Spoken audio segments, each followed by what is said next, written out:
আসলে প্রথম যে সিচুয়েশনটা আমরা দেখছি এবং শুনতে পারছি, তো শোনার পরে একটু আতঙ্কিত হয়েছিলাম সবাই, এবং ভয় কাজ করতেছিল। তো শোনার পরে এবং সবাই সাপোর্ট করছিল, দেশ থেকেও এবং টিম ম্যানেজমেন্ট থেকেও।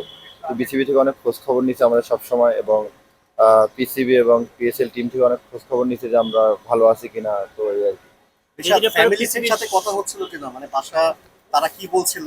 আসলে খুব দুশ্চিন্তায় নিশ্চয়ই তাদের সময়গুলো যাচ্ছিল। এবং এই অভিজ্ঞতা তো এবারই প্রথম, সো আসলে ফ্যামিলি তো সবসময় টেনশন করে বাইরে থাকলে। তো নর্মালি যখন শুনবে যে আশেপাশে এরকম মানে যুদ্ধ হচ্ছে, তো নর্মালি টেনশন করবে। তো চেষ্টা করছি যত ভালো রাখার জন্য, যে ভালো ভালো পজিটিভ কথা বলার জন্য, যেন টেনশন না করে এতটুকু।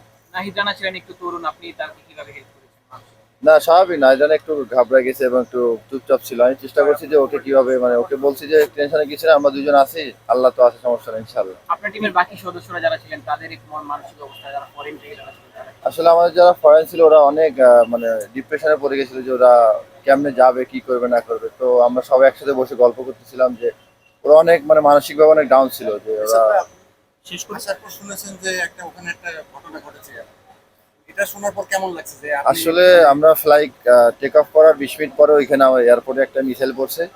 তো পড়ার পরে আমরা একটু মানে শক হয়ে গেছি যে হয়তো বা আল্লাহ ভালো চাইছে দেখে আমরা দেশে ফিরে আসছি, আলহামদুলিল্লাহ। ঋষাদ, এরপরে তো পাকিস্তানের সিরিজ হোক না হোক, আপনার যদি পরবর্তীতে আবার পাকিস্তান যাওয়ার অপরচুনিটি আসে, মানে সেই ভয়টা কাজ করবে কিনা যাওয়ার ক্ষেত্রে? না, স্বাভাবিক, এরকম হলে একটু ভয় কাজ করবে। তো সিচুয়েশন হিসাবে দেখা যাবে যে যাবো কি যাবো না ইনশাল্লাহ। পিএসএল এর বাকি অংশ খেলতে খেলার ইচ্ছা আছে। খেলার তো ইচ্ছা সবসময় আছে। শিফট হয়ে যদি দুবাইতে আসে বা যদি এটা কন্টিনিউ হয়, তাহলে ইনশাল্লাহ চেষ্টা করবো আবার যাওয়ার। সেক্ষেত্রে কি আপনাদের কোনো, আপনাদের কাছ থেকে বোর্ডের সঙ্গে যদি কথা বলে আপনার বাংলাদেশ ক্রিকেট বোর্ড, যে পাকিস্তানের যে সিরিজটা সেটা পাকিস্তানে না হয় দুবাইয়ে হওয়ার কি কোনো পরামর্শ আপনারা বোর্ডকে দিবেন? আসলে আমাদের পরামর্শ দেওয়ার কিছু নাই, জাস্ট সবাই সিচুয়েশন দেখছে এবং সবাই বুঝতেছে সিচুয়েশনটা কি, এবং সবাই সোশ্যাল মিডিয়া ফলো করে। তো চেষ্টা করবো যে সবাই আন্ডারস্ট্যান্ড মানে সবকিছু ব্যাপার নিয়ে। ঋষাদ ভাই, ওভারঅল আপনার প্লেনে যখন পারফরমেন্স ছিলেন কিভাবে? তখন কি একটা ভয় কাজ করছিল নাকি? আসলে ভয় ভয় দেখেন, স্বাভাবিকভাবে সবাই একটু আতঙ্কিত হবে, স্বাভাবিক। দেশের বাইরে গেছি এবং আহ, আমাদের চেয়ে সবচেয়ে ভয় ছিল মানে বাংলাদেশের মানুষ। তো আমরা সবার কাছে কৃতজ্ঞ যে সবাই আমাদের জন্য দোয়া করছে, আমরা ভালো ভালো ফিরে আসতে পারছি, আলহামদুলিল্লাহ। বিশেষ করে এই ঘটনার আগে আসলে এই পিএসএলটা আপনি প্রথমবারের মতো ফ্র্যাঞ্চাইজি ক্রিকেট খেলতে গেলেন দেশের বাইরে, আসলে অভিজ্ঞতাটা কেমন ছিল প্রথমবারের অভিজ্ঞতাটা? না, সবকিছু মিলে আলহামদুলিল্লাহ ভালো গেছে, এবং এনজয় করছি। আমাদের যে টিম ছিল রাহুল কালান্দার, তো অনেক সাপোর্টিভ এবং সবাই ফ্যামিলির মতো। তো আমি বুঝতে পারিনি যে আমি পাকিস্তানে খেলতে গেছি। এখন দেশে ফিরে কেমন লাগছে ঋষাদ?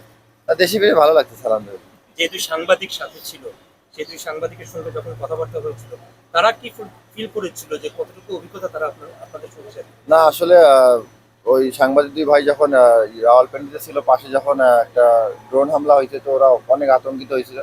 আমার সঙ্গে রাত 2টা 3টা পর্যন্ত রেগুলার কমিউনিকেট চলতেছিল যে ভাই কি করবো না করবো যাওয়ার ব্যাপারে। আমি বলছি সমস্যা নেই ভাই, ধৈর্য ধরেন, পিসিবি অবস্থা করতেছে।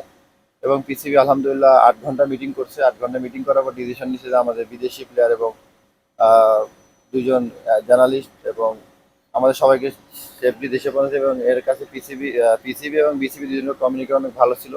আর ধন্যবাদ দিব বিসিবি এবং পিসিবি কে যে আমাদের সুন্দরভাবে দেশে পৌঁছে, আলহামদুলিল্লাহ। Thank you.